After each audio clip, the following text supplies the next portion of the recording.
कि आप जागोगे, आप अपनी ताकत बनाओगे, मेहनत करोगे, आप संघर्ष करोगे, आप दूसरी पार्टियों से सीख लो। 10 साल पहले बनी आम आदमी पार्टी राष्ट्रीय पार्टी बन गई, 10 साल पहले आपकी वोटों में बन गई। आप सीख लो,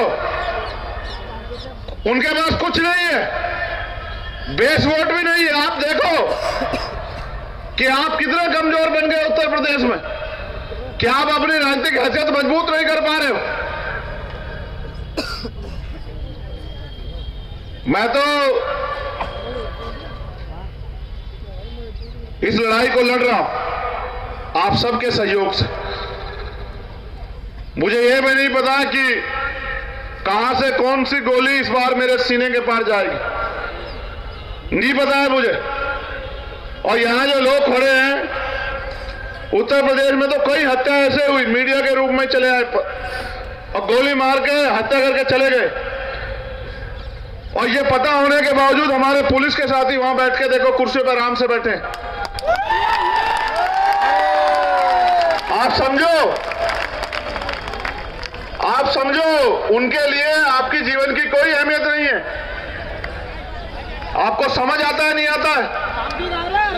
ये तब तक पुलिस सरकार की होती है, तब तक अपने काम को जिम्मेदारी से नहीं करेंगे जब तक आप मुझे राजनीतिक ताकत नहीं दोगे। और जिस दिन आप मुझे राजनीतिक ताकत दे दोगे, ये आपके घरों के दफ्तरों के बाद सलाम करते दिखाई देंगे। आपको चिंता मत करो।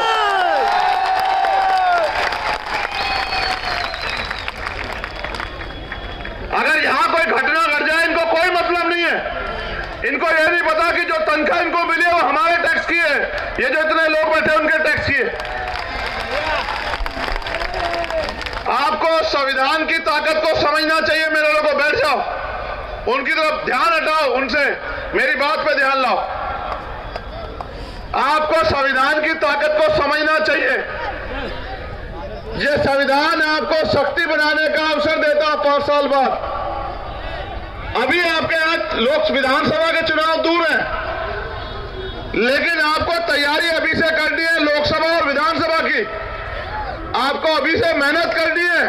अगर आप चाहते हो आपकी राजनीतिक हैसियत बने, अगर आप चाहते हो आप अपने पैरों पर खड़े हो, अगर आप चाहते हो कि सरकारी नौकरियां बचे, अगर आप चाहते हो कि बहन बेटियों का सम्मान सुरक्षित रहे, अगर आप चाहते हो कि गरीब की बेटी की तरफ कोई आंख उठा के ना देखे, अगर आप चाहते हो कि आपके आने वाली पीढ़ियों को इस देश में सम्मान का जीवन मिले, अगर आप चाहते हो कि नौजवानों को रोजगार मिले, अगर आप चाहते हो किसान को उसकी फसल का दाम मिले, अगर आप चाहते हो कि मजदूर को न्यूनतम वेतन मिले, अगर आप चाहते हो कि कलम की ताकत हो मेरे पास, जिसकी बदौलत मैं आपके क्षेत्रों में बड़े बड़े रोजगार के अवसर पैदा करके गरीब लोगों को उनके पैरों में खड़ा कर सकूं, बहन बेटियों को सुरक्षा का माहौल दे सकूं, तो आपको उत्तर प्रदेश में इस काम को शुरू करना पड़ेगा और रोज करना पड़ेगा।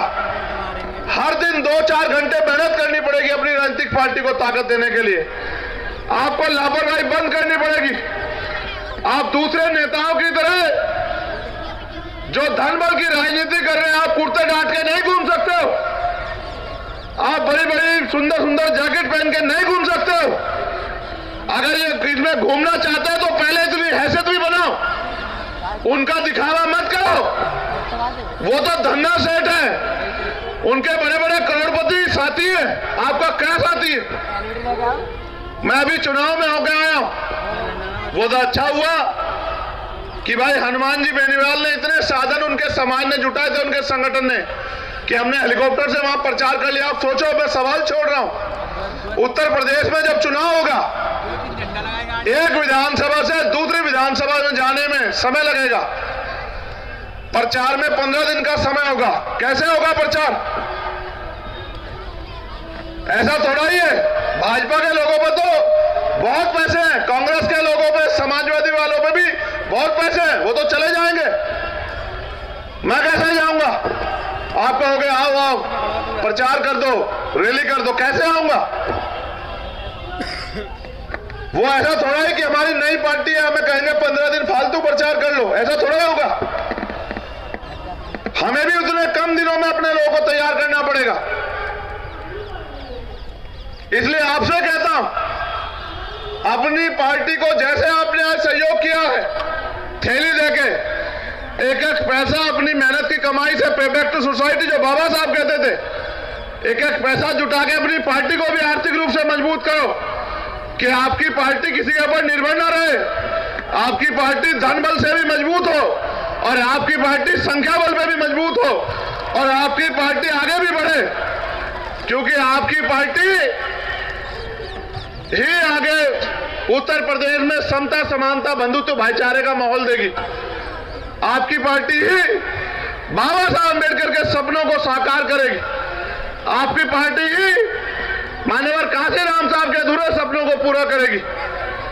आपकी पार्टी ही सरकार में आने के बाद आर्थिक रूप से कमजोर वर्ग के बच्चों को अच्छी शिक्षा देने का काम करेगी।